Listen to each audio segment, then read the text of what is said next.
Сәлем достар, бүгін біз сіздермен абсолют қатты дененің инерция моментін тақырыбын ары қарай жалғастырамыз. Яғни өткен тақырыпта біз бірінші бөлімін қарастырғанбыз. Ол кезде дененің инерция моментін қалай анықтаймыз? Мысалға, әртүрлі денеде дискіда оның моменті қалай анықталады, және мысалға өз-өзінен айналып тұрған центр арқылы, мысалға, таяқшаның инерция моментін қалай анықтаймыз, яғни сол тақырыптарға тоқталған болатынбыз. Яғни қатты дененің айналмалы қозғалысын зерттеуді бүгін тағы жалғастырамыз. Бұл жерде біз өткен тақырыпта өттік. Мысалға, егер инерция моментін табамыз, егер ол шеңбер бойымен қозғалып тұрса, егер бір дене материалдық нүкте шеңбер бойымен қозғалып тұратын болса, біз оның инерция моментін I тең болады mr квадрат деген формуламен табамыз дедік. Және мысалға, егер ол тұтас диск тәрізді болса, яғни шеңбер емес тұтас болса, ол кезде біз оның инерция моментін, яғни mr квадрат бөлінген 2 деген формуламен табамыз дедік. Сондай-ақ мысалға, өзінің массалық центрі арқылы айналып тұрған таяқшаның инерция моментін тапқан кезінде ml квадрат бөлінген 12. Яғни, осындай формулалар арқылы дененің инерция моменттерін есептейміз дедік. Енді бүгін, егер ол өзінің айналу өсі, яғни массалық центрі арқылы айналмаса, яғни одан белгілі бір қашықтық арқылы айналса, мысалға, қарайық, мынау бір таяқша берілді дейік, бір текті таяқша болсын. Әрине, оның симметриялық центрі оның массалық центр болып табылады. Яғни осы өс арқылы айналған кезінде біз оны мына формула арқылы есептейміз ғой, ml квадрат бөлінген 12. Енді осы өс емес, ол яғни мына нүктеден айнала қозғалсын. Яғни оның осы ұзындығының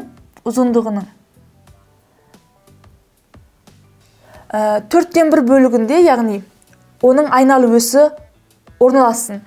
Яғни, мынау оның негізгі массалар центрінен белгілі бір d қашықтықта оның айналу өсі орналассын. Осы жағдайда дененің инерция моментін біз қалай есептейміз? Бұл үшін біз Штейнер формуласы деген формуланы қолданады екенбіз. Яғни, бұл формула бойынша, мысалға, мына жердегі инерция моментін I2 деп белгілеп қояйық. Егер ол мына нүкте арқылы айналған болса, ол кездегі моментін біз I1 деп қояйық. Онда осы I2-ні табу үшін I1-ге қосамыз m көбейтілген d-ның квадрат.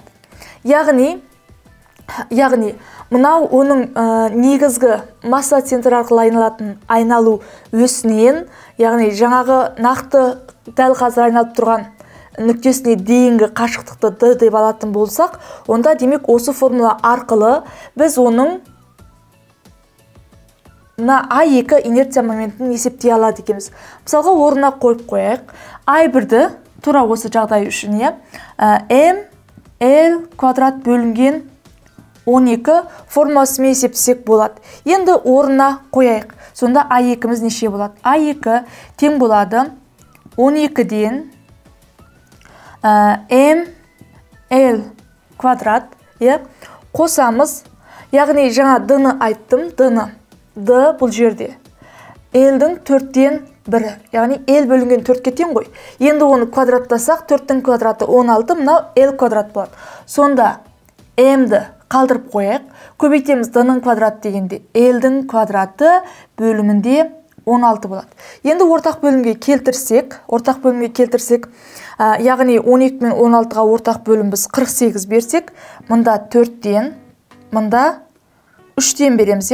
Сонда 48-ден 7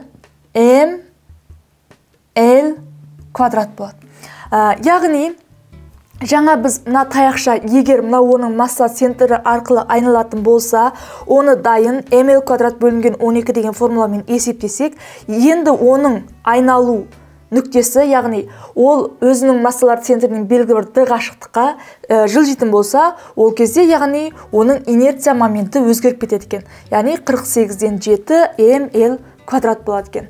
Яғни Штейнер формуласы осындай жаңағы айналу өсі өз масса центрінде емес, келесі бір нүктеге ауысқан кезде оның инерция моментін қалай анықтаймыз дегенге көмектеседі екен. Енді келесі мынандай жағдайды қарастырайық. Мысалға, мынау диск немесе бір шеңбер, боймен мынау дөңгелек айналып тұрсын. Осының кинетикалық энергиясын біз қалай есептейміз? Яғни, әдеттегі жағдайда кинетикалық энергия әдеттегі жағдайда біз білеміз, сызықтық орын ауыстырған кезінде mv квадрат бөлінген 2 деген формуламен есептелінеді. Енді мынаны қарайтын болсақ, мына жерде мысалға мына нүкте үшін және мына нүкте үшін, немесе мысалға мына нүкте үшін, яғни осы дискіні құрап тұрған әр нүкте үшін мына сызықтық жылдамдықтың мәні әртүрлі болады.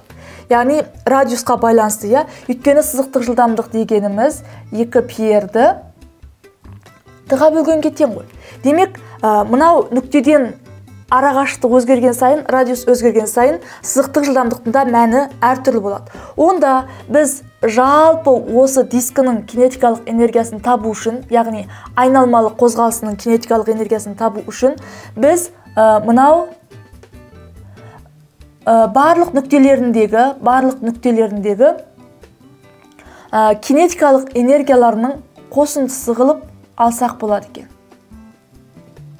Ал енді біз бұрыштық жылдамдық пен сызықтық жылдамдықтың арасындағы тәуелділікті білеміз. Яғни сызықтық жылдамдық дегеніміз бұл бұрыштық жылдамдық пен мынау радиустың көбейтіндісіне тең.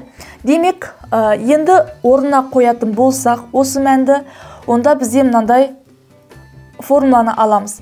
Тең болады мынау сумма и тең 1-ден n-ға дейін, яғни қосындылары деген сөз, сумма деген мына белгі осы энергиялардың қосындылары дегенді білдіріп тұр. Сонда 2-ден m. Енді мынау v-ның орнына омеганы қояйық. Сол кезде омега квадрат көбейтілген r квадрат. Яғни, осы мәндердің орнына қойсақ, біз мына кинетикалық энергияны есептей аламыз деген сөз. Енді біз білеміз, мынау масса мен ердің квадраты, яғни бізде ол инерция моментін береді. Масса көбейтілген r квадрат бізде ол инерция моментін береді. Демек, бізде айналмалы қозғалысының кинетикалық энергиясы, жазып қойын, кинетикалық энергия бұл айналмалы қозғалысынікі, яғни айналмалы қозғалысының кинетикалық энергиясы. Демек, мына жердегі мынау сумма жаңа айттық, бізде ол инерция моментін береді. Яғни, міне,